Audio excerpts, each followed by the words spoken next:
of Tantra is fascinating. Mm-hmm. The Lama explained it once by saying you could say there's three kinds of ways to be on a spiritual path. Mm-hmm. He said, one is the path of the monk or the nun, the Mm-hmm. path of renunciation.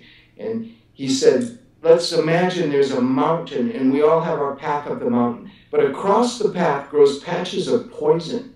Mm-hmm. And he said in Tibetan, the word for poison, like poison ivy or old poison, Yeah.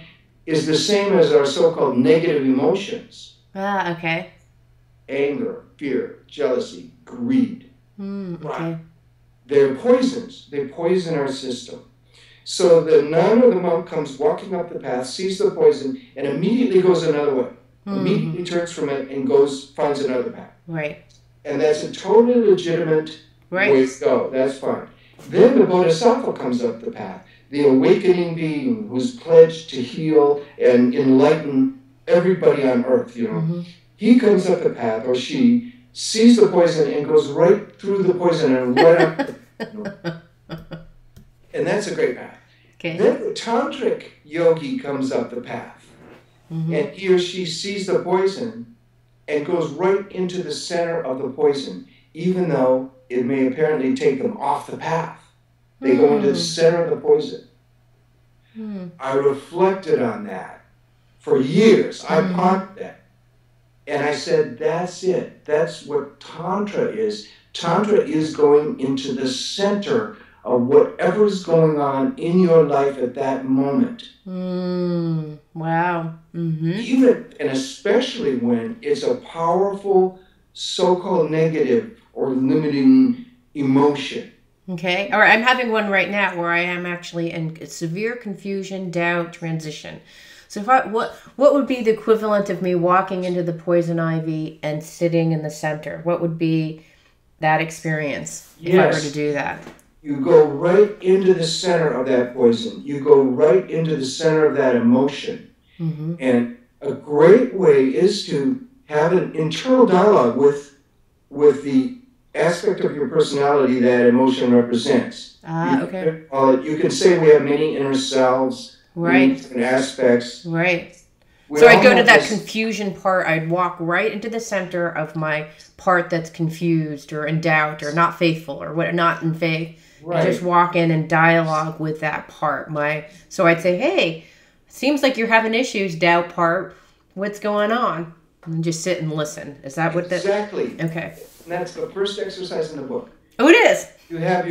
We all have our conscious awareness that is observing everything. So in your mind, you have that conscious awareness come up to that doubt and fear and ask it, okay, what's going on with you? What is this doubt and fear? Instead of trying to run from it or avoid it in any way, we open up the closet doors and look at all our so-called negative emotions. We shine the light of our awareness on them and even dialogue with them. The first practice in the book is to, when you're upset, ask yourself what's going on and listen to what that voice has to say. And then even say thank you to it. Thank them for speaking up rather than just hiding back there being all agitated and upset. Right.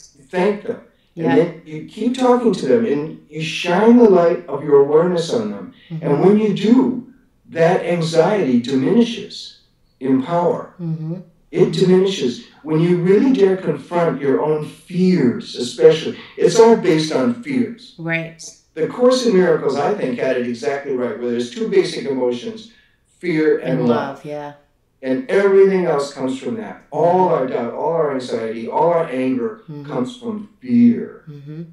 And once we can love even our own doubt and anxiety, once we can love it, it definitely transforms it.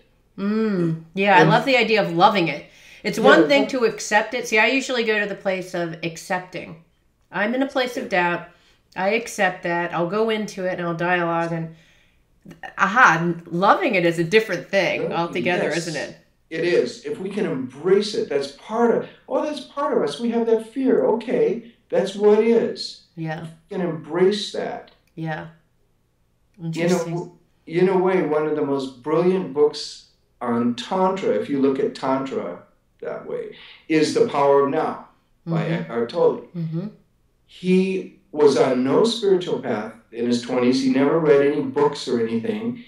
He just had near suicidal depression, bouts of that. One night when as he says in the first page and a half of the book, he was suicidally depressed in the middle of the night, saying he couldn't live with himself any longer. And he felt this incredible fear arising and had this just overwhelming fear that was so intense, he had to confront it. And as he confronted it, he felt this voice in his chest say, resist nothing. And the reason he's a genius is because he got it and he didn't forget it. We've all had those moments of awareness and those peak experiences, and we've gotten it. We've gotten the teachings. There's nothing new in any of this. Yeah. We've gotten it. But most of us just forget it over and over and over.